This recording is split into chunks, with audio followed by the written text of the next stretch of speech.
اور حکومت اس ترمیم کو لے کے آ رہی ہے. اور جو بلاول بھٹو زرداری صاحب نے بات کی ہے, جو 7 نقطے جو ہائی لائٹ کیے ہیں, وہ بالکل وہی جو اس کا مواد ہے, یہی سارا سبسٹنس ہے جو ہم بات کرنا چاہ رہے ہیں.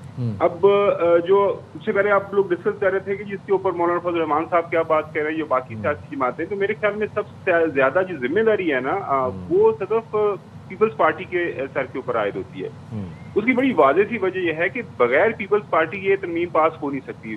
اب مولانا صاحب کی ضرورت نہیں ہے, یا باقی چھوٹی جماعتوں کی ریزرو سیٹوں کے بعد ضرورت نہیں ہے جو کہ مل چکی ہوئی ہیں, یا پیپلز پارٹی اور خاص طور پر پاکستان مسلم لیگ نون کو. نیشنل اسمبلی کے اندر 224 ارکان کی ضرورت ہے, تو وہاں پہ پیپلز پارٹی کی تعداد 74 ہے. اسی طرح جس طرح بتا رہے تھے سینٹ کے اندر ان کی تعداد 26 ہے. تو یہ ترمیم جو بھی پاس ہونی ہے, حکومت تو چاہ رہی ہے, لیکن اس کی ذمہ داری سب سے زیادہ پاکستان پیپلز پارٹی کے اوپر ہونی ہے. تو نظریں بالکل آپ نے صحیح وجہ فرمایا کہ آج کے دن سب سے زیادہ نظر ہونی چاہیے سی کے اوپر.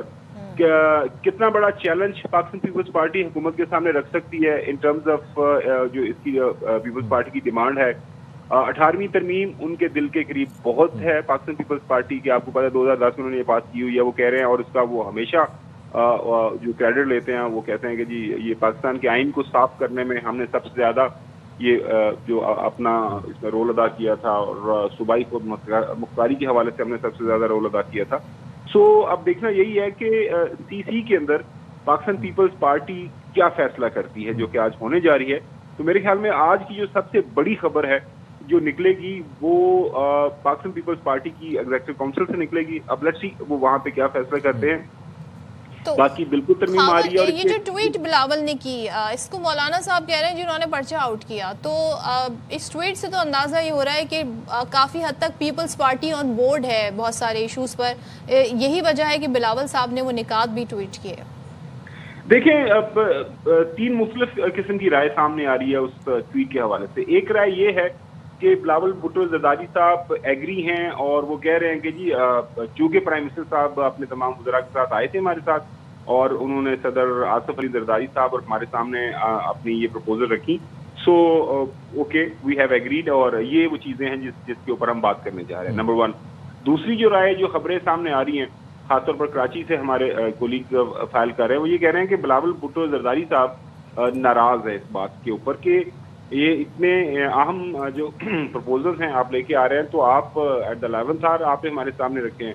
اور تیسرا یہ ہے کہ بلاول بھٹو زرداری صاحب نے یہ ٹویٹ کر کے پرچہ آؤٹ کیا ہے, اور حکومت کے اوپر ایک تھوڑا پریشر ڈال دیا, جو کہ اسحاق ڈار صاحب نے جس کو انہوں نے مانا کہ ہاں وہ سیاسی جماعت کے لیڈر ہیں, ان کے پاس یہ اختیار ہے, وہ اس طرح کی تحریر کر سکتے ہیں کہ جی پاکستان کی موجودہ حکومت آئین کے اندر اس طرح کی تبدیلی کرنے جا رہی ہے, اور وہ ہمارے اوپر ظاہر ہے ہمارے پاس یہ سارے سامنے پروپوزل لے کے آ رہے ہیں, اور اب ہم اس کے اوپر فیصلہ کریں گے.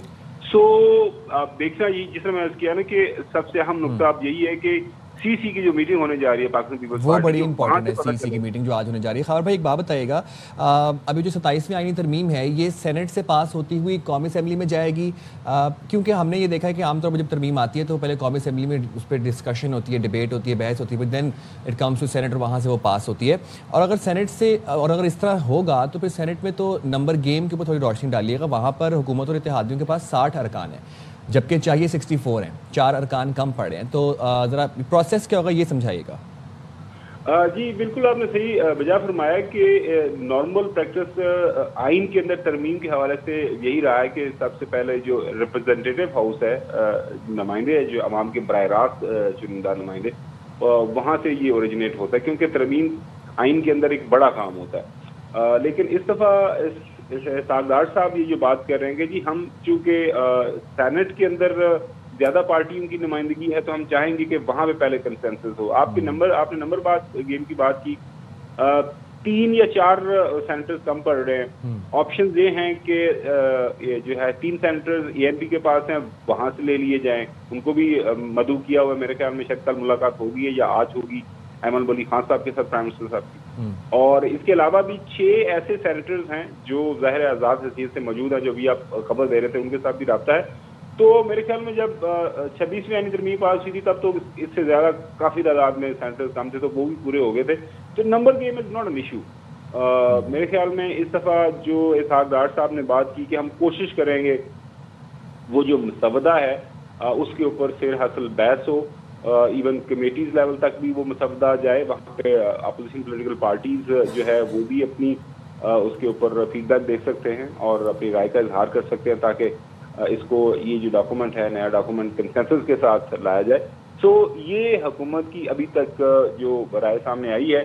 باقی بات بالکل صحیح ہے جو صدر بتا رہی تھی کہ 14-15 تاریخ تک اس کو ریپ اپ کرنا ہے انہوں نے، اور جو بھی اس کے اندر چیزیں ہوں گی. لیکن اگین میں بار بار دہرا رہا ہوں کہ نظر رکھیے گا، اصل خبر نکلی آج کراچی سے ہی. تو یعنی کہ پیپلز پارٹی کی جو سی ای سی کی اجلاس ہے لیکن مولانا صاحب بھی تو ہیں، لاسٹ ٹائم بھی ہم نے دیکھا تھا کہ بڑی وہ 26ویں آئینی ترمیم کے لیے بڑا ہی جاتے تھے، بلاول صاحب جاتے تھے، پھر وزیر اعظم بھی ان سے ملنے جاتے تھے. تو یہ والا مرحلہ تو نہیں آئے گا، یا وہاں بھی جو معاملات ہیں مسودہ مل جائے تو پھر ان کی طرف سے بھی گو ہیڈ ہو جائے گا؟ کیا خبر ہے؟ صدر اس لیے کہ اس طرح مولانا صاحب کی اتنی زیادہ اہمیت نہیں ہے کہ لاسٹ ٹائم ان کے سینٹ کے اندر جو ان کے 7 سینیٹرز ہیں JUF کے، ان کی بڑی اشد ضرورت تھی. اس دفعہ جو ہے مولانا صاحب کے سینیٹرز کی ضرورت نہیں ہے. آپ ان بات سمجھ رہی ہیں؟ تو مولانا صاحب اگر اس میں شامل ہو جائیں گے تو 100 بسم اللہ، اگر نہیں ہوں گے تو